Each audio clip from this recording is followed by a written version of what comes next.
Assalamu alaikum wa rahmatullahi ta'ala wa barakatuhu. Bonjour à tous mes frères musulmans, à toutes mes soeurs musulmanes et à toute autre personne de différents bords religieux, nos frères chrétiens, etc., qui nous suivent. Sachez que l'islam, c'est la religion de tous.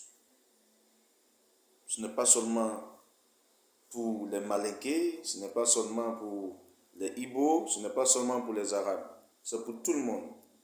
Aujourd'hui, dans n'importe quelle couche ethnique ou dans n'importe quel peuple aujourd'hui, nous avons des musulmans. C'est pour dire que c'est une religion globale, c'est pour tout le monde entier. Dieu dit dans le Coran au prophète Mohammed, paix et salut d'Allah soit sur lui,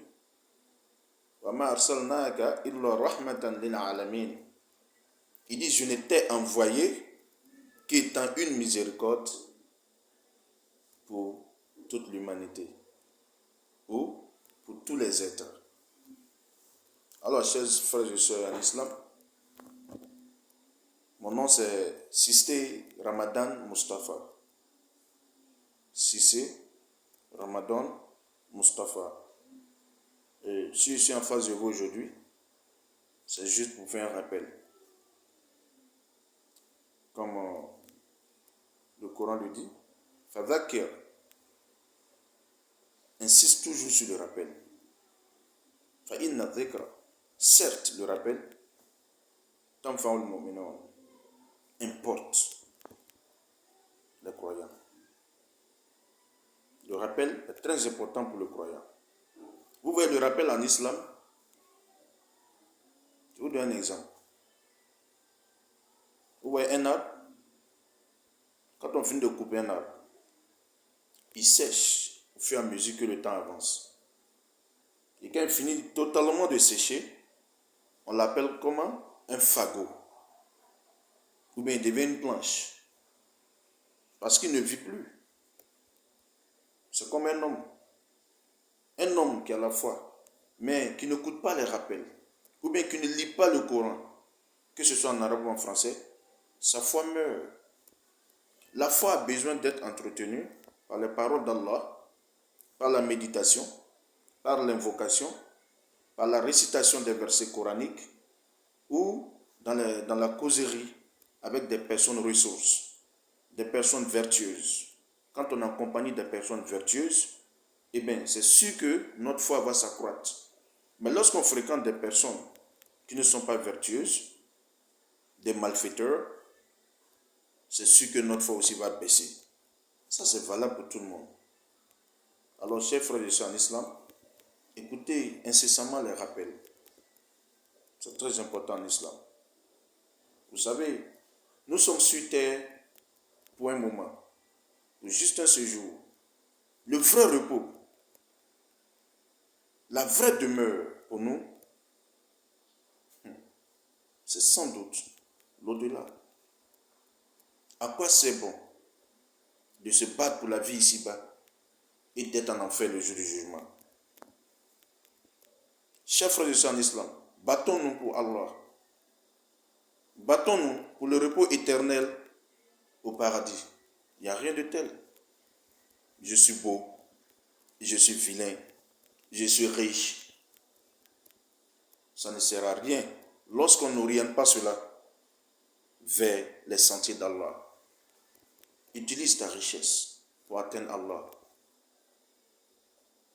Utilise ta beauté pour avoir une bonne femme pour te marier. C'est mieux.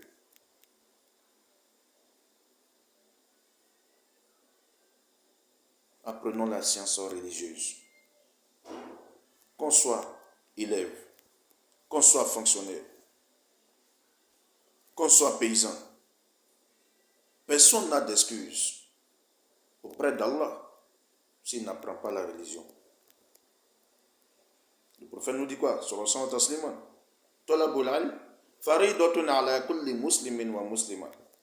Il dit la recherche de la science est obligatoire à tout musulman et musulmane. Frères et sœurs, apprenons la religion. N'apprenons pas seulement la science mondaine. N'apprenons pas seulement la technologie. N'apprenons pas seulement les sciences physiques, les mathématiques et les langues internationales. Ajoutons-y la science religieuse. C'est très important pour nous. Ajoutons-y la jurisprudence musulmane. Ajoutons-y le savoir coranique.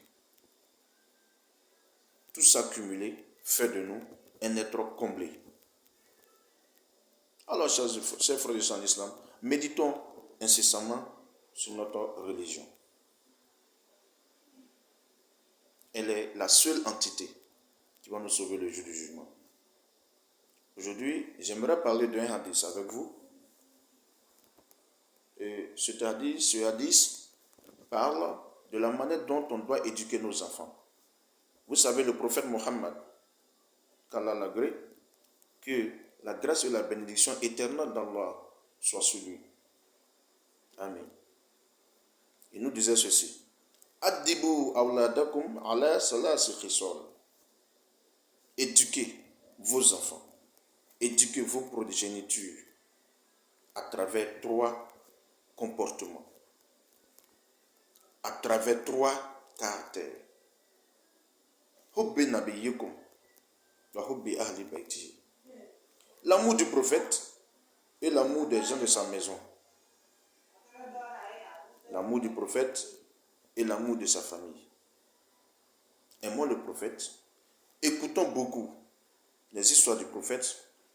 Les enfants étant petits, il y a des chaînes aujourd'hui qui sont de bonnes chaînes. Il y a la chaîne Ikra qui est là. Il y a la chaîne d'Albayan qui est là. Il y a la chaîne Sherifla TV qui est là. Aujourd'hui, les enfants peuvent regarder ça. Même en famille, souvent, et regarder souvent des vidéos sur le prophète. Nous avons le film Le Messager qui est là. Parlez incessamment du prophète aux enfants. Aujourd'hui, il y a des hadiths, il y a des livres que nous avons, des bouquins dans lesquels sont relatées les histoires du prophète. Faites lire ça aux enfants. Que la bénédiction et la grâce d'Allah soient sur lui. Le deuxième caractère,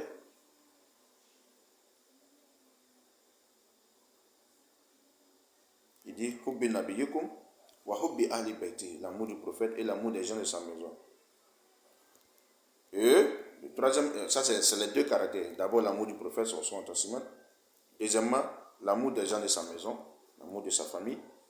Et troisièmement, la lecture coranique. Wa qira'atil Qur'an. Fa inna hamalatal Qur'an fi zillillahi yawma la zilla illa zilluhu. Il dit surtout la lecture coranique. Car celui qui a mémorisé le Coran et qui travaille avec le Coran et qui lit le Coran sera dans l'ombre d'Allah le jour du jugement.